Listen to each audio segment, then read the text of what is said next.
ఇంట్లో ఉన్న బంగారాన్ని విడిపించి ఆ రోజు ఆన్లైన్ రేటుకే మేము కొంటాం. Sharma gold company. నమస్కారం, సుమన్ టీవీకి స్వాగతం. ఆంగ్ల సంవత్సరం 2025 ఈ నూతన సంవత్సరం ద్వాదశ రాశుల వారికి గ్రహ సంచారం ఎలా ఉంది, ఈ నవగ్రహాలు గోచార రీత్యా ఎటువంటి ఫలితాన్ని అందిస్తున్నాయి, ఈ విషయాలను తెలియజేసేందుకు మనతో పాటు ఉన్నారు ప్రముఖ జ్యోతిష్య, వాస్తువేదిక్ మరియు దేవి ఉపాసకురాలు అయినటువంటి శ్రీమతి జయప్రద గారు మనతో పాటు ఉన్నారు.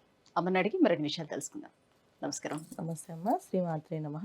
అమ్మ, ఇప్పుడు ఈ నూతన సంవత్సరంలో ద్వాదశ రాశుల వారికి నవగ్రహాల సంచారం ముందుగా ఎలా ఉందో చెప్పి ఎటువంటి ఫలితాలను ఇస్తున్నాయో చెప్పిన తర్వాత మనం ద్వాదశ రాశుల గోచార రీత్యా ఎటువంటి ఫలితాలు అందిస్తున్నాయో తెలుసుకుందాం. తప్పకుండా. అయితే ముందు మీకు మీ చూస్తున్న ప్రేక్షకులందరికీ కూడా నూతన సంవత్సర శుభాకాంక్షలు. ఎందుకంటే మనం రాశి ఫలితాలు ఇవన్నీ చూసుకునేది ఎప్పుడు కొన్ని ఏంటంటే ఉగాది చూసుకుంటాం. సో ద్వాదశ రాశులు తెలుసుకోవాలనే ఉత్సాహం అనేది మనకి ఈ మధ్యకాలంలో ఎక్కువైంది. కానీ పూర్వం అయితే ఈ ఉగాది నుంచి మన ఫలితాలు తెలుసుకోవడం. ఎందుకంటే ఉగాది ఫలితాలు ఎప్పుడు నా దేవాలయంలో తెలుసుకుంటే అక్కడ చదువుకునే ఒక మంచి వేదం చదువుకునే వాళ్ళు, వేద బ్రాహ్మలు వీళ్ళతో చెప్పించేవాళ్ళు ఉగాది పంచాంగ శ్రవణం. ఎందుకంటే వాళ్ళ వాక్కుతో ఒకవేళ మిశ్రమ ఫలితాలు ఉన్నప్పటికీ కూడా ఏం కాదు, బాగుంటుంది, బ్రహ్మాండంగా ఉంటుంది అని అంటే వాళ్ళు చేసే తపస్సు వల్ల, వాళ్ళు చెప్పే మాట వల్ల అది నిజంగానే బ్రహ్మాండంగా ఉండేది. ఈ నమ్మకం అనేది అందరికీ పూర్వం ఉండేది. ఇప్పుడు అందరూ మనం ఇలా చూసుకుంటున్నాం, డిజిటల్లో వచ్చేసాం కనుక రాశి ఫలాలు తెలుసుకుంటున్నాం, ఇలా ఎప్పుడు పడితే అప్పుడు తెలుసుకుంటున్నాం. అయితే ఏంటంటే ఈ మిశ్రమ ఫలితాలు, మంచి ఫలితాలు ఎవరికి బాగున్నా ఎవరికి బాగోపోయినా మనం అందరం ఏంటంటే భగవంతుడి సేవ, భగవంతుడి మీద నమ్మకము, చేసే పనిలో చిత్తశుద్ధి ఉంటే అన్నీ ఆయన కాపాడుతుంటారు. అయితే ఈ ద్వాదశాలు తెలుసుకోవడం అనేది ఏంటంటే ఒక అడ్వాన్స్డ్ సైన్స్ అనమాట. జ్యోతిష్యం అనేది, జ్యోతిష్యం అంటే ఏంటి, జ్యోతి అనేది వెలుగు. మనం వెళ్ళే దారిలో ఏవేవి ముళ్ళు ఉన్నాయి, ఏవేవి ముళ్ళు లేకుండా ఉన్నాయి, బాగుంది బాగాలేదు తెలుసుకోవడానికి మాత్రమే జ్యోతిష్యం. అందుకని మనం ఈ జ్యోతిష్యాన్ని చూసుకోవడం అనేది తెలుస్తుంది. అయితే ఇవి వర్ష ఫలితాలు అంటాం. అంటే వర్ష ఫలితాలు అంటే శని భగవానుడు, గురువు, రాహు, కేతు వీళ్ళందరూ సంవత్సరంన్నరకి అలా మారుతారు. గురువు సంవత్సరం మారితే రాహు కేతులు 18 నెలలకి మారుతారు. శని భగవానుడు 2.5 సంవత్సరాలు మారుతారు. సో ఈ రాశులు మారడం అనేది ప్రతి సంవత్సరం ఏంటంటే గురువు ప్రతి సంవత్సరం మారుతారు. అయితే అప్పుడప్పుడు గురువుతో పాటు రాహు, అప్పుడప్పుడు శని భగవాన్ మారుతూ ఉంటారు. అయితే ఈ సంవత్సరం ఏంటి, 3 గ్రహాలు ఒకేసారి మారుతున్నాయి. ఎందుకు నెలల గ్యాప్లో, రోజుల గ్యాప్లో మారుతున్నాయి. సో అందువల్ల ఏంటంటే ఫలితాలు అందరికీ కాస్త మంచి ఫలితాలు, కాస్త మిశ్రమ ఫలితాలు, కొంచెం ఇబ్బంది పెట్టే ఫలితాలు కూడా కనిపిస్తున్నాయి. ఎందుకంటే ఒకేసారి అన్ని గ్రహాలు మారినప్పుడు ఇలాంటి ఇబ్బందులు జరుగుతుంటాయి. సో అదృష్టం తన్నుకొస్తుంది, అలాగే దురదృష్టం తన్నుకొస్తుంది. అలాంటి ఇబ్బందులు ఈ రాశుల వాళ్ళకి ఈ సంవత్సరం అంతా ఉన్నాయి. సో గురువు మనకి మే నుంచి మారుతున్నారు. శని భగవానుడు మార్చి 30 నుంచి మారుతున్నారు. రాహుకేతువులు మే 21 నుంచి మారుతున్నారు. సో అంటే మే నెలలో 1-2 రోజుల తేడాలో గురువు, రాహు, కేతు ముగ్గురు మారుతున్నారు. మార్చి 30 నుంచి శని భగవానుడు మారుతున్నాడు. ఇలా మారినప్పుడు ఏమవుతుందంటే ఇక్కడ మళ్ళీ శని భగవానుడు మారుతూ ఎవరితో ఉంటున్నాడంటే శని ప్లస్ రాహు కలిసి ఉంటున్నారు ఒకే రాశిలో. అది కాస్తంత కొంచెం ఇబ్బంది ఫలితాలు కొంతమందికి. మీనరాశిలోకి శని ప్రవేశిస్తున్నాడు. శని భగవానుడికి రాహు ఎక్కడైతే మీనరాశి ఉన్నాడో శని భగవాన్ వెళ్ళి దాంట్లో ప్రవేశిస్తున్నారు. మేము అంటే మార్చి 30 నుంచి అంటే ఒక నెల రోజుల పాటు శని రాహులు కలిసి ఉంటున్నారు.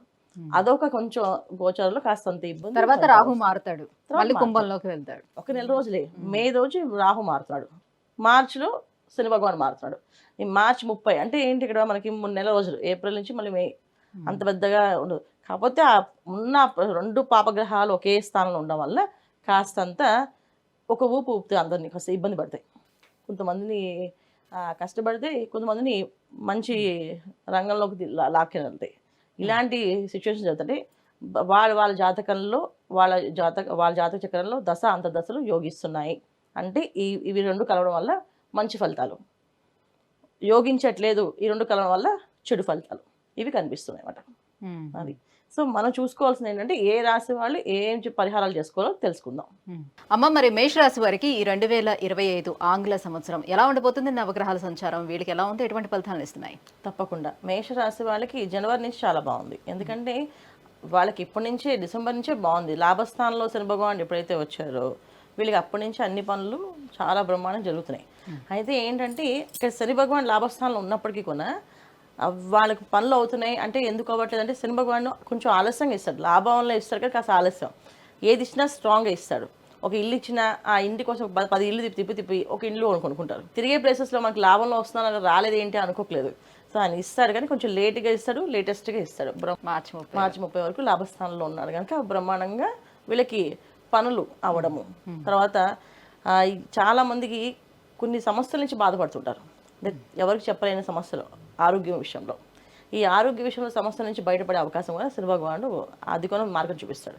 అది బయటపడడము, ఆ రోగం నుంచి విముక్తి అవ్వడము, దాని నుంచి బయటపడము, తర్వాత మంచి మందు దొరకడము, అక్కడి నుంచి వాళ్ళకి ఆ ప్రాబ్లం అనేది లేకుండా చేసేయడం, ఇవన్నీ కూడా ఆయన లాభస్థానంలో ఉన్నప్పుడు చేస్తాడు. దీర్ఘ వ్యాధులకి ఆయన పరిహారం చూపిస్తాడు, అంటే ఈ వ్యాధి వచ్చింది అది పోవడానికి మార్గం ఏంటో చూపిస్తాడు. సో అలాంటి పరిస్థితి నుంచి బయటపడే అవకాశం ఉంటుంది. అయితే కోర్టులో ఎప్పటి నుంచో సమస్యలతో ఇరుక్కున్న ఆస్తులు కానీ, చిరాస్తులు కానీ, అన్నదమ్ముల మధ్యలో ఉండే విభేదాలు కానీ, ఇవన్నీ కూడా అవన్నీ ఫుల్ స్టాప్ పెట్టేస్తాడు. వాటి నుంచి కూడా విముక్తి పొందిస్తాడు ఆయన. ఎందుకంటే వాళ్ళతో గొడవలు లేకుండా మళ్ళీ అందరూ కలిసిపోయి అందరూ బాగుండేలా చేస్తాడు. సో లాభస్థానంలో ఉండడం వల్ల ఎన్నెన్ని లాభాలు చేపిస్తాడంటే, మళ్ళీ మన ఫ్యామిలీ, మనకంటూ మన స్నేహితులు, సన్నిహితులు ఎవరైతే ఉన్నారో అందరినీ కలిపి అందరిలో వీళ్ళదే గొప్పవాళ్ళు అని చేపించి ఆయన వెళ్తాడు. ఇది మరి మార్చి 30 తర్వాత మళ్ళీ వ్యయంలోకి వస్తాడు కదా. వేయిల్లో శని భగవానుడు మళ్ళీ కాస్తంత ఇబ్బందులు పెడతారు. ఎందుకంటే లాభస్థానంలో ఇచ్చినవన్నీ, అంటే వేయిల్లో శని ఒకటి, తర్వాత మళ్ళీ ఏనాటి శని ప్రభావం, మేషరాశి వాళ్ళకి 2 కాంబినేషన్స్ వస్తాయి. సో ఈ లోపు సెటిల్ చేసుకోవాల్సిన వాళ్ళు ఎవరైనా ఉంటే వాళ్ళకి మార్చి 30 లోపు చేసేసుకోవడమే. ఇప్పుడు వ్యాపారంలో ఆర్థికపరమైన ఇబ్బందులు ఉంటే దాని నుంచి బయటపడడానికి అవకాశం ఉంటుంది, మార్గాలు దొరుకుతాయి. బ్యాంక్ లోన్స్ కోసం ప్రయత్నం చేస్తే ఆ లోన్స్ మంచిగా వస్తాయి, ఆ లోన్స్ పెట్టి మొదలు పెట్టుకోవచ్చు. ఏ పని ప్రారంభం చేసినా జనవరి నుంచి మార్చిలోపు చేసుకుంటే అన్ని లాభాల్లో వెళ్తుంది. పైగా గురువు కూడా వాళ్ళకి ద్వితీయ స్థానంలో కనుక మంచి ఫలితాలు. అంటే ఇంట్లో కుటుంబ సపోర్టు, ద్వితీయంలో గురువు ఉంటే ఏంటంటే కుటుంబం అంతా ఒకటిగా సపోర్ట్గా ఉంటుంది. అంటే ఏకాకిగా పని చేయకుండా మేమంతా ఉన్నాం, నీకు మనందరం కలిసి చేద్దాం అని చెప్పి ధైర్యం చెప్పేవాళ్ళు ఉంటారు. సో అందువల్ల ఏంటంటే మంచి ఫలితాలు కనిపిస్తాయి. మే వరకు గురుబలం అంతే ఉంది వాళ్ళకి. మే తర్వాత మళ్ళీ తృతీయంలోకి వెళ్తారు కనుక కాసంత ఇబ్బందులు అనేది, అది మిశ్రమ ఫలితాలు, దానికి పరిహారం చేయాల్సింది చేసుకుంటూ వెళ్తే అయిపోతుంది. ఈ మేషరాశి వాళ్ళు చేసుకోవాల్సిన పరిహారం ఏంటంటే, ఖచ్చితంగా కొన్ని విషయాల్లో వీళ్ళు కొన్ని విషయాలు మార్చుకోవాలి. అమ్మ, మరి వీళ్ళు ఎటువంటి పరిహారాన్ని పాటించుకోవాల్సి ఉంటుంది మరి ఈ 2025 సంవత్సరం ఈ శని గురువుల కోసం? తప్పకుండా మేషరాశి వాళ్ళు ఈ శని భగవాన్ ఎప్పుడైతే వ్యయస్థానంలోకి వస్తున్నాడో అప్పటి నుంచి వీళ్ళు చేయాల్సిన పని ఏంటంటే, వీళ్ళు క్రమశిక్షణగా ఉండి ఎదుటి వాళ్ళని ఒక మాట తోలనాడకూడదు. అంటే సరదాగా కూడా ఏడిపించడం కానీ, లేకపోతే విసుక్కోవడం కానీ, వాళ్ళని తిట్టడం కానీ, వాళ్ళ కింద పనిచేసే వాళ్ళని అది విసుక్కొని తిట్టడం కానీ చేయకూడదు. ఒకవేళ తప్పులు చేసినా సరే క్షమించి వదిలేస్తే శని భగవాన్ ఒక లాభస్థానంలో ఏదైతే యోగిస్తున్నాడో అలా వ్యయస్థానంలో కూడా యోగిస్తుంటాడు. లేకపోతే మన క్రమశిక్షణలో పెట్టడము, ఎవరినో ఒక మాట అంటే దానికి 10 మాటలు మనం పడేలాగా చేపించడం, ఇది ఆయన తత్వం. సో అందుకని ఏంటంటే మనం క్రమశిక్షణగా ఉండడము, ఎవరిని అనకుండా ఉండడము, తర్వాత దైవారాధన చేసుకుంటూ ఉండడము, దైవాన్ని ఎక్కువగా నమ్మడము.